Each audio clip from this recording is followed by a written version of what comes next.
everyone and their grandmother. It's Solomon Chau here, July 2nd, 2024 edition. I have nothing with me but a McDonald's coffee. That's how I do it. Keep it simple.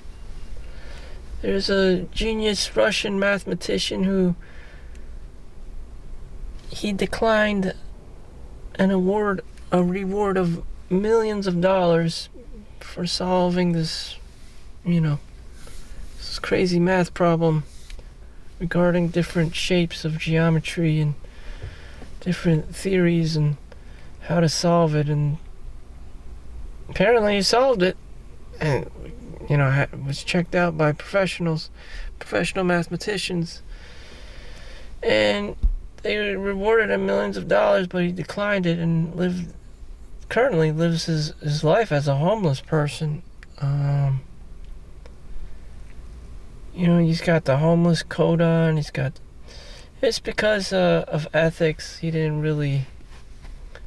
also didn't want to be looked at like an zoo animal. He just wanted to be himself. Money can't really buy you anything other than a house and a car. So for a car, you just drive your Toyota Corolla or your RAV4, your two basic bitch cars. There are ample supplies of replaceable parts, so you don't have to worry. Car mechanics anywhere can basically work or fix up your Toyota, your basic bitch Toyota model. So that's not a problem. So that solves the car crisis if you should have one. They're not too expensive to pay insurance for. And then you have your home. The home is much more complicated. And, you have mortgages, you have property tax, you have HOA fees. You have people who assess the land you own, if there's any new structure attached to the home or not attached to the home, or the soil, if there's any radioactivity, radiation levels, the water, quality of the water, the metals in the water, this and that, and just like, holy shit. Do you want to own a home to begin with? Can you even afford the maintenance? And then on top of that, you have people living inside of it, and they're always trying to kill you for money, so that makes the situation even worse, and no one seemingly works or have a job and makes money, so everyone's some kind of form of degenerate. And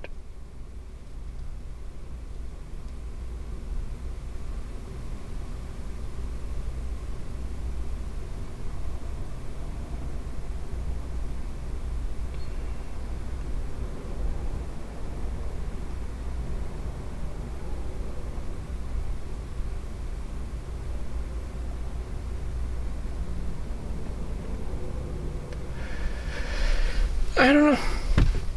Sometimes I just don't know.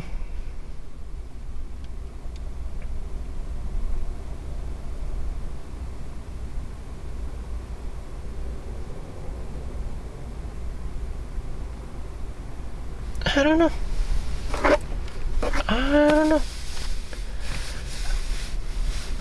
You try to do one thing, and then the next thing you know, the economy is going to bite you in the ass. You go out, you move out of your parents' home, and then all of a sudden, you lose your job, tech layoffs.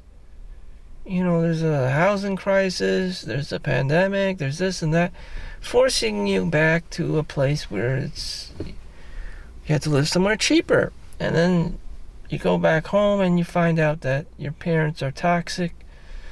They don't shut up about something. Why aren't you married?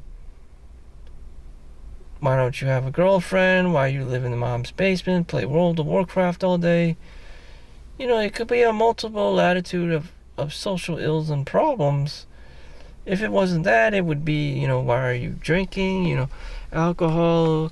Why are you doing drugs? She doesn't stop. Why is the Karen in the family always operating on supreme? Like, what would you like your child to be doing?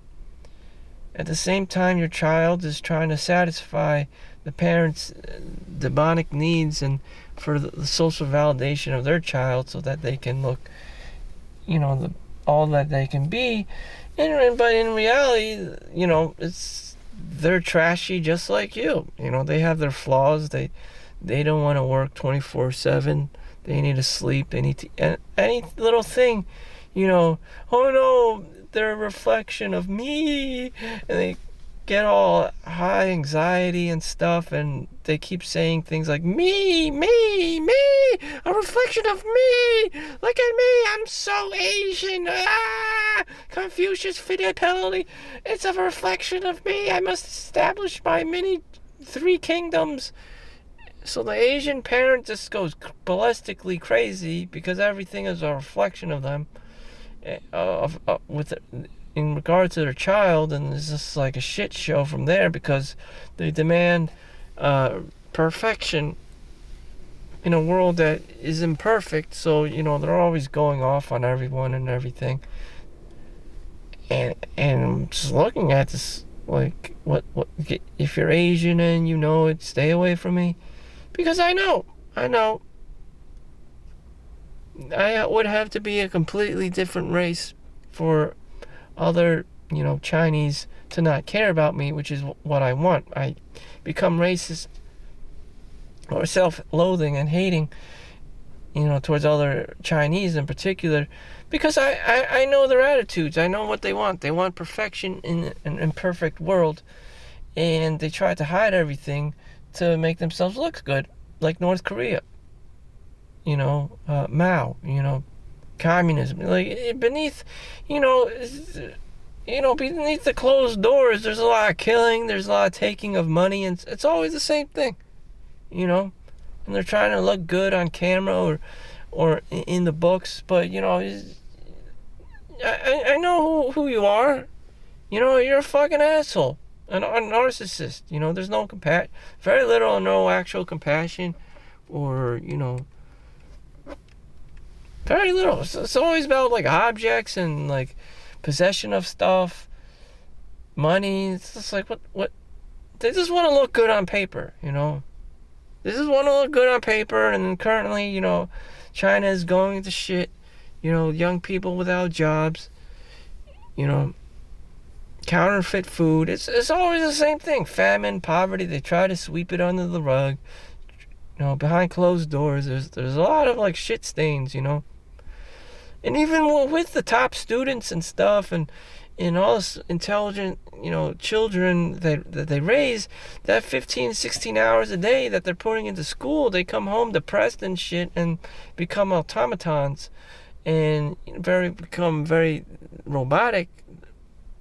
At the same time, they're not, treating their bodies well or their mental health. It's always about yelling and screaming, and no one really is happy. They're just yelling and screaming so that they can get an A on the next paper, so they can look good on paper, so that they can satisfy this like the demonic, look good on paper or on the computer. But in reality, you have this like geeky looking Steve Urkel kind of a person, rummaging around, and you're like, what the hell is this?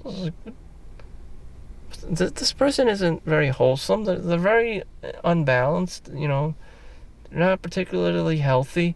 They're just like what they're not pleasant to be around, and doing all this like autistic jerking motions, or have some kind of fixation on something, and you're just like, what? Or the scarcity mindset going on. Like, what the fuck am I looking at?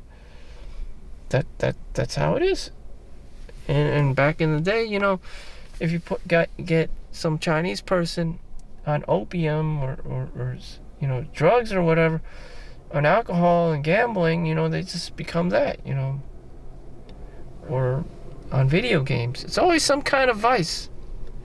And so, you know, to this day, you know, what is the solution? You gotta get your own place. You know, you can't hang out with your Asian parents. You can't. A tech lead is on YouTube has Asian parents. He even says on you know, repeatedly that his parents are crazy, and for his, you know, his fiance at the time, his wife, Japanese wife at the time, not to, you know, not to talk to them because they're gonna say crazy shit. Oh, of course it's gonna be racist. You know, she's Japanese, the wife, who's now the ex-wife. You know, they're gonna be saying very derogatory things. And that's how they are, very toxic. And you think I'm being racist, I'm not. You know, it's like if you had white parents, you know, what if the white daughter brought in a black, you know, kid, you know, Tyrone, into the house? You know, the dad's gonna go ballistic simply because he's black. He's gonna have biases, that he's lazy, he just wants to F his daughter. And that's it. And maybe he's right. But anyways, you know, that bias is there, and the dad's gonna be angry and shit. And, you know, it's just systemic racism. People are toxic. People are racist. You know, people are greedy. They're selfish. They want money. They value possessions. They don't have compassion. And it's just like a circle jerk of toxicity. And so because everyone's so selfish and greedy and narcissistic, no one could be living alone. You got to be spending that $2,000, $3,000 a month for rent or a mortgage, because, you know, everyone's and their grandmother and their mother-in-law is acting up so toxically. And that's how human beings are. You just have to separate them, segregate yourselves, because shit. So thank you for watching. Make sure you like and subscribe. Stay safe out there. Peace out.